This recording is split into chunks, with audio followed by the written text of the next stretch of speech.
These are what I would class as some of the ugliest 7-irons, but most forgiving that you could possibly ever get your hands on. And we're going to test them for accuracy on this par 3. Now it measures 190 yards, but it's going about 20 yards downhill, which means it's playing about 170, which is bang on my 7-iron. So the clubs we've got to look at right here, first off, let's start with this one. The Cleveland Halo XL Full Face, and I tested this on its own. I said it was the ugliest, and you all agreed with me. It is ugly, it is unique. I mean, look at the back of it. Now, that's first off, right? Anyone would actually game these? I'd love to know. That's one of the clubs we've got. Next in our look, the 11 7-iron. That is very much more like a hybrid. Very unique looking club too, all right? All about dispersion. Which one's end up the closest? We've then got the final two, which are, let's drop that head cover. Yes, I said head cover on iron. Wilson Dynampower Max and the Ping G440. Let's get to the test. What a view, by the way. That is stunning. We are Antognolla, and we have to say it in my Italian accent. This has been voted best golf course in Italy 2020, 2022 and 2024. And I can really see why it is a special place to come. So let's get to the test. This is 17. Right, let's get into this. So, first one, we'll start with the Ping, I think. So, we'll put a little P here for the Ping. So we know exactly where these all finish. So 170 yards, well, 190 playing 170. This is the Ping. Definitely, if I'm honest with you, the best looking of the bunch, right? Going in blind here, really. First shot I've ever hit here. Let's see. Whoa. Guess you'd have that, didn't you, when you play golf course the first time or first conditions of the day. Right, let's feather one in there, shall we? I mean, I want to say this looks perfect, but it seems to be in the air a long time. Oh, just over the back. Just over the back. Got to take a little bit off that. That felt so good, though. Out the screws. Right. If you've asked me at the start of the video which one would be closest in rank, probably this would be the closest. But I've just missed the green. And then it'd probably be the 11 hybrid. Just purely because, well, I'm going to actually have to take a little bit off this. And you tend to find, and this is a brilliant test actually, this has just come to light. You tend to find, we'll go with 11 next, shall we? You tend to find that the bigger the head, the harder it is to hit that softer shot. But I'm going to really require that now. So I'm going to put a little E for 11. I could have just put the number 11, couldn't I? That probably would have been better, Alex. E. Sorry, guys. Right, okay. 11 coming up. You have to tickle this one in there. So it's going to take a little bit off this. That one was all over the flag. It felt like a brilliant swing, and the feedback was, noise-wise, like I wouldn't be able to tell if that was a massive forgiving iron.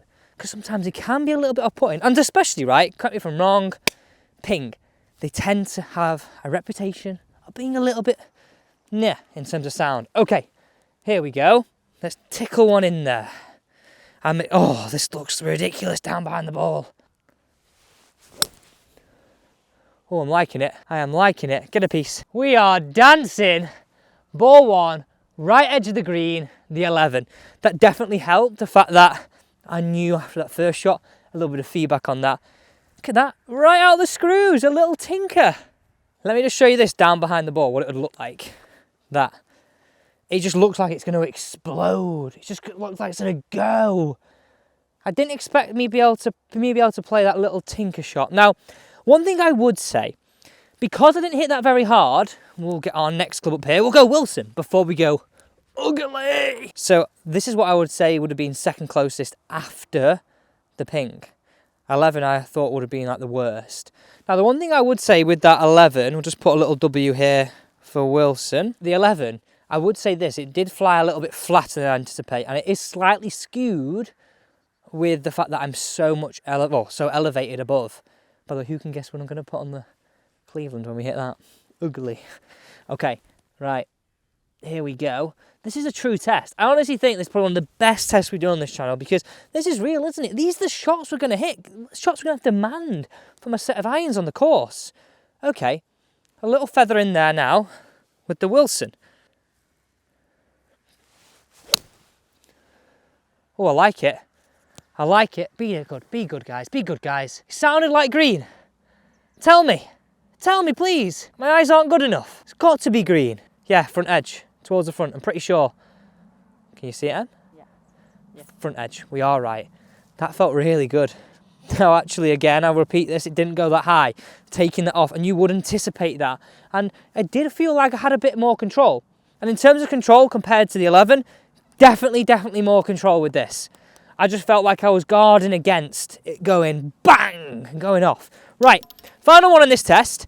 And let me know, right, if you are a golfer, and I hate it when people say this. Oh, I'm a high handicap golfer. I just make a swing and it goes off. No, think of yourself better. You've got to demand from a set of irons. I'm going to put you for ugly, by the way. You. You've got to demand from a set of irons, right? Be able to hit the full shot. But if you need to tickle one in there, you need to hit one softer, it has to do it. Come on, it has to. They can't be one-dimensional. Here we go. Now look at this down behind the ball. I've got to show you this. After giving it a bit of abuse. Look at that. I think the 11 looks better, personally, because it's all black. And it definitely sounds like a hybrid, because it is a hybrid. It's a hybrid iron. But this, the contrast between the top edge and that back portion of the club is, well, quite strange. But the question is, one of the clubs that I thought wouldn't be the closest, is it going to be? So we've hit the green 2 times so far, out of 3. Can we make this 3 out of 4? It's still so bizarre. Usually when you're testing longer irons, you just want to blast it. But that's just what everybody else does. We're putting them to the test the way you should do, properly. Hit little tinkers in there. Oh, I healed that, but it's going to be good. Right edge, get a piece. Ooh, I think we missed it in the right fringe. Right, let's head down there. It's between 2 of them. It's between the Wilson, and I didn't think I'd say this, the 11. Here we go. This is where the P for ping finished. And to be fair, it actually pitched. Just repaired the pitch mark. Right there, that mark there. I think it was around here. Yeah, roughly around there. But just didn't hold the green. Then, if we go here, you can see the Wilson is actually the only ball on the green. So, in terms of that control, right now, Wilson is looking the strongest. Now, let's head over to this side of the green. Oh, I better show you this ball, actually, and pick it up. It's a surprising one, really. I guess the ping had a disadvantage going in first, but it's one of those things you definitely learn from them. There you go. Wilson. Could be number 3, couldn't it? Wilson. And then over here, this is either the 11, one of them's either the 11 or the Cleveland. So, this is, can't see it, 11. And this means C should be the Cleveland. No, not C for Cleveland. U for ugly. Means the same thing. Thinking that I should have put ugly. Now, my overall opinion. If you're looking for something that is a more all-rounder club, I would definitely be looking at the Wilson or the Ping. If you're looking for something just outright forgiveness, you're going to find it tough to control those soft shots. The 11, possibly, and I hate to say it, but actually the ugly club is probably slightly better than the 11 in terms of that control. I just feel like the sound, the material, you're just always going to be guarding against that rocket, which some people sounds exciting. It's a good addition, but as an all-rounder, the Wilson in this test has come out on top.